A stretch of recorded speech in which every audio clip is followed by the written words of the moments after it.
I didn't check yet.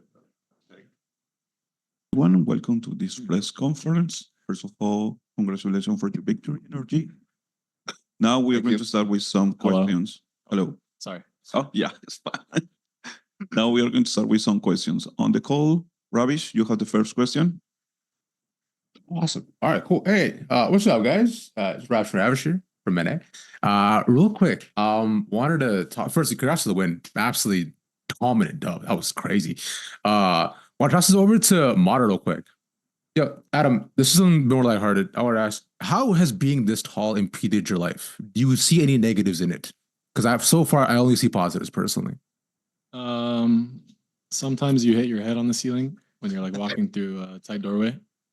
And it's kind of it, honestly. You just hit your head sometimes. I think I hit my head a little bit too many times. Now I'm going Valorant. I can't tell that at all. Are like airplanes chill too? Airplanes are definitely a struggle. Yeah, airplanes are tough. Understandable. All right. That was it, guys. Thanks. Thanks for the question. Of course, you're welcome, man. Thank you. Pedro Romero, you have the next question. Quick mic check. Can you hear me? Yes. Yep. All right. Thank you for that. Pedro Romero, independent journalist, also from North America. Congrats also on the victory. A resounding statement to start off this playoff run. I'm going to send this question up to the, I would say, man of the hour, Broad. I mean, 18-1 on map 1. You can't do any better than that. I mean, simple question first and foremost. What went right for you? Are there any Chipotle restaurants in Paris or something like that? What's going on? There is a Chipotle that I had this morning. So yeah, I think everything that was happening was going my way on the first map. So I just kept it up. Most definitely. Can I ask a follow-up or another question? Yes. I gotcha. Thank you. I'm gonna send this one over to Psalm. Obviously today we see a continuation of this NRG's impressive run in this tournament, making top 6. Job well done on that. Of course, the job not done yet. Looking to improve further from here on out. But it's a way in which you guys have been able to even get better for each passing match and each passing day as well.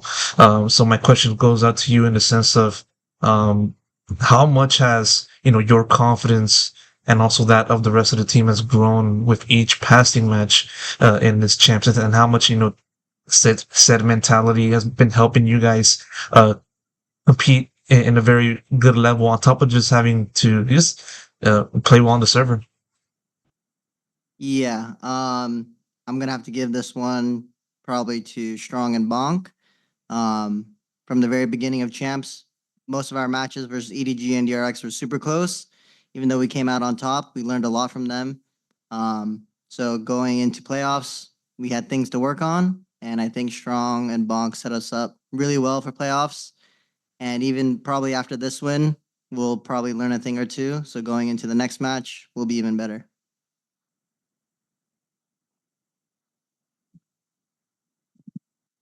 Thank you. You have more questions, Pedro? Yes, if it's possible, I would like to do so. Well, we'll follow up on what Sam said. Bonk Strong, just want to ask for your input on how you guys been able to help this team get to this point. What have you guys been doing, especially in this tournament, that just shows that, or that helps this team show the things that we've been able to see in the server? I mean, it's a constant process of implementation, right? The thing I love about these tournaments, the thing I love about these settings essentially is everyone has the same amount of time, right? Everyone has the same hours in the day. Everyone has pretty much, I wouldn't say the same conditions, because obviously people can get sick. People have very similar conditions, right? So the key to winning in this sort of format is just, okay, take the time you've got, use that time as efficiently as possible. And I think this is probably Bonk's like shining star as a coach. I have never worked with somebody who is as good as using his own time efficiently and as good as making other people use their time as efficiently as possible, right? So we've been going at a pretty solid pace. We've taken no days off. We've sort of just been adding, and it's an iterative process, obviously. We took good stuff from both the EDG and DRX games, both on the positive and negative side, and we'll just be able to continue adding, and a lot of that pretty much all that credit goes to just the way that Bonk sort of manages things, the way that Bonk implements stuff, and the time management, all this sort of stuff. And that's kind of, I think that's the key to winning these formats. That's why historically we've tended to be really good in these formats with this team. For example, obviously we won at Sun City, we won at Soup. The qualifier for EWC was under similar circumstances where just we're playing day after day after day after day, and everyone's kind of got a very compressed schedule. I think that's really what makes us excellent, and yeah, there's a lot of credit to Monk for that. Thanks, man. Thank you. Ravish, you have the next question. Copy. Thanks, guys. Real quick again, Ravish back. I want to ask this over to Skuba, Brock, and Mata as well. Real quick, guys. Look, you guys have grinded through just the echelons of Americas and playing through team after team and L through tier 2 to go ahead and get tier 1, right? I was curious about this because you're also extremely resilient. Do you find that grinding through all these games and stages and playing all these teams has made it so, or do you find it's just kind of who you are as people, just like being very headstrong overall? Either one, you can start first. I'll take that, Scoop. Take that. All I gotta say is like coming from tier 2, you play a lot of games, a lot of tournaments. If you ever played a Mr. Funhaver, you know you play like 5 BO3s in a day. So Yes, sir. it's a lot easier when it's just one every week, I think at least. I think that playing so many matches definitely helps. And that's often why you see like players come from tier 2 and do good in tier 1 immediately. But I think it's more in part of just who you are as a person at the end of the day, because not everyone has to go through that kind of gauntlet to get to where they are. And each person is like good in their own way. And a lot of it is just character. Makes sense. Brother Brock, what do you think? Pretty much what they said in general. I don't really have anything extra. I think you have to grind a lot in tier 2, but not everyone can make it. So I feel like it helps a lot building the games. Yeah, it just helps playing tier 2. I don't know. Amen. Hey. Also, I believe that. Yep. What was the Chipotle order this morning, by the way? I got double steak, guac, white rice, and beans. That's it. Respect. Thanks, man. Thanks, guys. Appreciate it.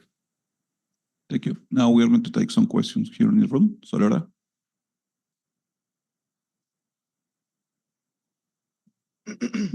Hello, guys. Congrats with the win. First of all, I wanted to say that when I was watching Brock play on Haven, I remembered when Faker said, "This game is very easy, you just don't die." So, although it's a different game, yeah, you reminded me of that quote. So in the opening teaser today, Ethan said that in the start of the season, no one expected you to make any tournament and not champs. And this quick turnaround that you did, it kind of adds up to this great feeling you have. So I was kind of curious, what do you think allowed that to do that turnaround and to perform so strongly here? It's a combination of, both getting the new guys, Brock and Scoob, and also just a lot of hard work from everybody, but kind of adding on to what Strong said. Making that much progress in a really short amount of time is a lot up to coaching staff. So yeah, that helps a lot. And everyone's also playing incredibly well right now. Yeah, thank you for sharing. And the next question is to your head coach. I was watching Sliggy's stream and he said that you're probably the best coach in the world right now. He said that it's your first roster in tier 1 and it's very curious what you're gonna do. So I just wanted to know how you feel coaching this amazing roster, and if you could share, what do you want to do? Yeah, everyone makes it very easy in this team to coach, to be honest. They listen to everything. They ask questions where it's needed. They teach me so many things every single day about the game. In the end, they are the pros at the game. They know the most, they just need guidance. And I find it very easy to guide these guys. They are incredibly good at what they're doing, and they all strive towards the same goal. What I'm doing after this year, I'm with NRG. I have another year there, and then I I want to stay somewhere and just be a part of a family within a org, if that makes sense. I don't like jumping around, to be honest. I like consistency in my life. Building a dynasty. That would be cool. So definitely it would be nice to have some cold plunges in LA. Yeah. So, and there's lastly, you're going as MIBR next, and there is a familiar face on that team. I was chatting with Verno after his match today, and he said he's ready. So I would love to hear how do you feel going against him, and like if you would love to share some message to him. Skuba. That's Bonkar's best friend. But That is bonk. I respect Verno a lot. He's a great kid. He's obviously super talented, and I'm just excited to play against him.